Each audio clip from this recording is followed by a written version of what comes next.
საპროტესტო აქცია ჩოლოქის დასახლებაში შეპესი აზერ ტუნელის მიერ დაქირავებული თანამშრომლები გაიფიცნენ. ისინი ამბობენ, რომ 4 თვე ანაზღაურება არ მიუღიათ კომპენსაციის მოთხოვნით, აქციები წყალტუბოშიც იმართება. კომპანიის პროექტის ხელმძღვანელი ამბობს, რომ ობიექტს ოქტომბრიდან ხელმძღვანელობს გაწეული სამუშაოების ანაზღაურებას დასაქმებულები კვირის ბოლომდე მიიღებენ. შეპესი აზერ ტუნელი რეგიონული განვითარებისა და ინფრასტრუქტურის სამინისტროს დაკვეთით ჩამდინარე წყლების გამწვით ნაგებობას ქობულეთში აშენებს. ითხოვთ კუთვნილ ხელფას. მეტი რა ვიცი, აბა, მე ხელფასი მინდა მუშაობ, იმიტომ რომ ოჯახი ვარჩინო. აგვისტოიდან მუშაობ მე. არ ამიღია არაფერი. ერთი მომწეს იმა მერიაში რო დავდიოდი, ხრესში დავდი 100 ლარი.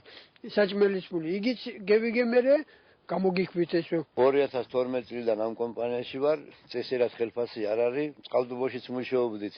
სულ ეგეთი აქციები იყო, ფულის აღება აქვს დიდი პრობლემა. ამ წუთასაც კიდე წყალტუბოში ზაბასტოვკაა, ბიჭები არ მუშაობენ, ადგილობრივები არ ამუშავებენ ხალხს, ფულს თხოვლობენ სულ თავიანთ კუთვნილ ფულს.